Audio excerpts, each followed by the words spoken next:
Magandang umaga po sa inyong lahat, no. Nandito kami ngayon sa paaralan nila Angel.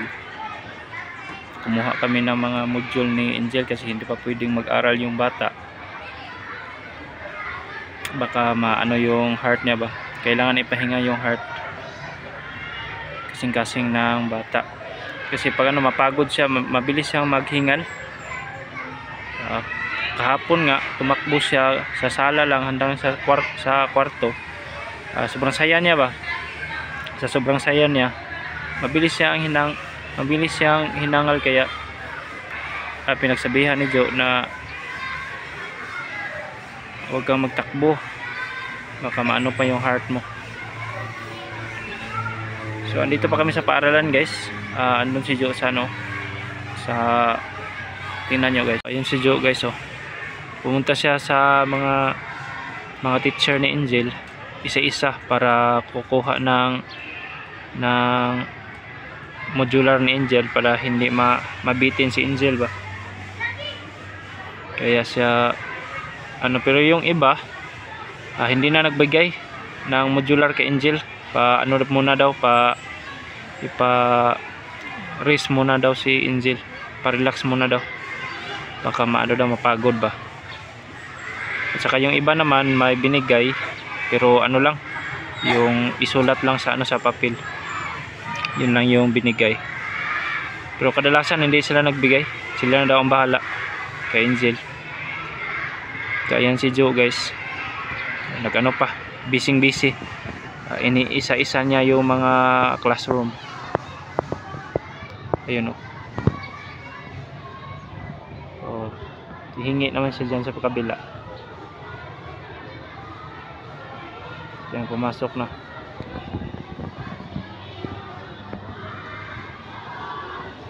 Kasi si Angel palagi siyang kahapon na gusto na daw siya mag-aral, pero pinigilan namin kasi sinunod namin yung utos ng doktor ba, na hindi muna siya mag-aral ng isang linggo. Kapag sa sunod linggo mag-aral siya, pero hindi pa siya pwede pasalihin sa mga activity, baka palyar yung heart niya.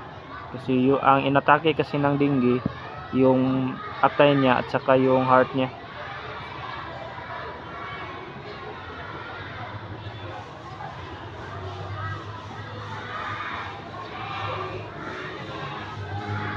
Ngayon ay pagkatapos dito, guys,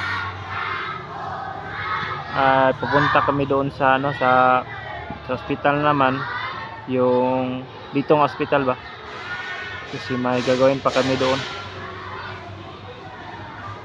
Kasi kasuhin pa namin yung bayaran doon sa hospital dito.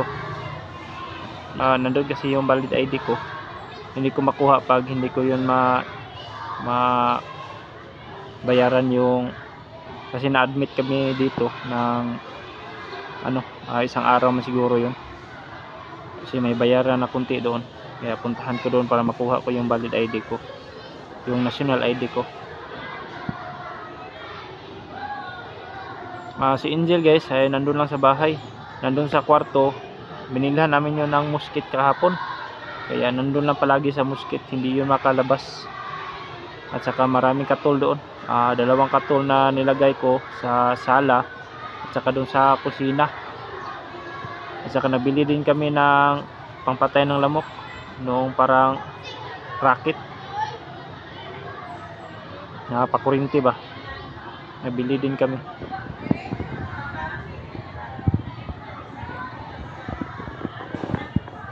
Na-miss talaga ni Angel dito, guys, sa paaralan. Ayun na si Joe. Sa kabila na namang room yan punta.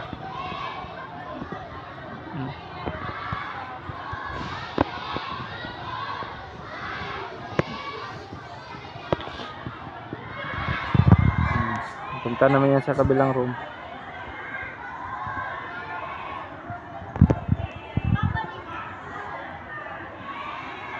Ayan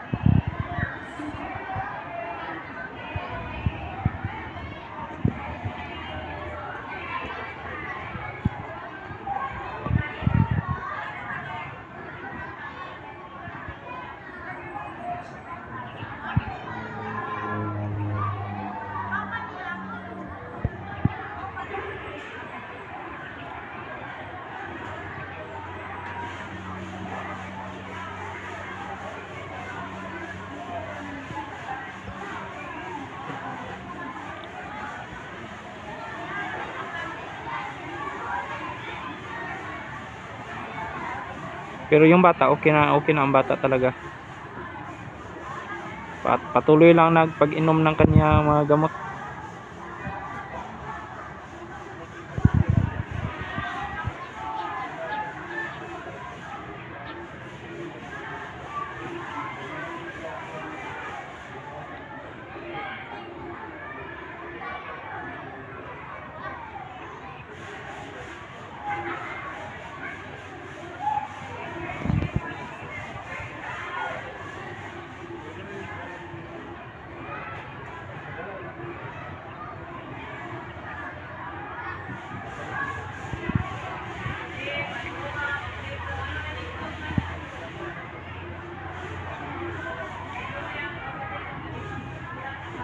So ayun guys, tapos na kami dito.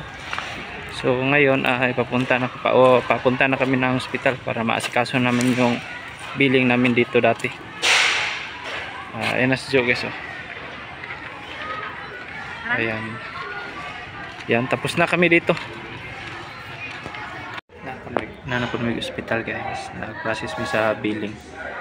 Kasi na-admit kami ng isang araw dito bago kami na-repair.